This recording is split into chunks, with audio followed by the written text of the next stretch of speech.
If you want to select a few elements in your visualization, you can click directly on the data in which you are interested. When you do this, all the associated visualizations are updated immediately. You deselect an item by clicking it again.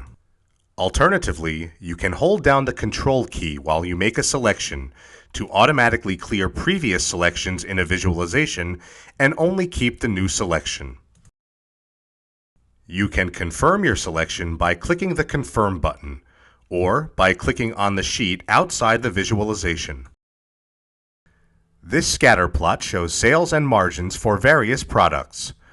If you want to see the effect on the products that are better positioned, you can draw a freehand line.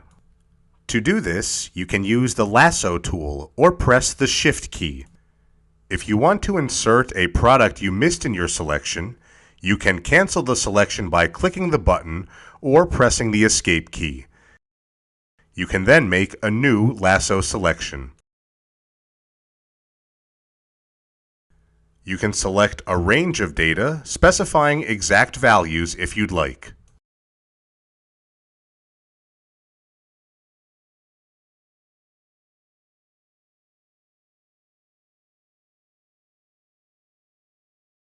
The Range Selection tool can be used on the Y-axis or the X-axis. Another way to select values in your visualization is by clicking on the Legend items. Lastly, you can make selections by clicking on the dimension labels.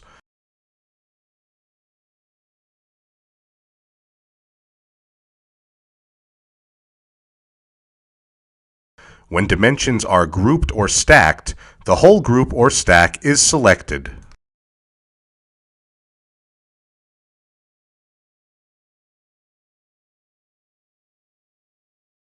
And that concludes this video. Thanks for watching.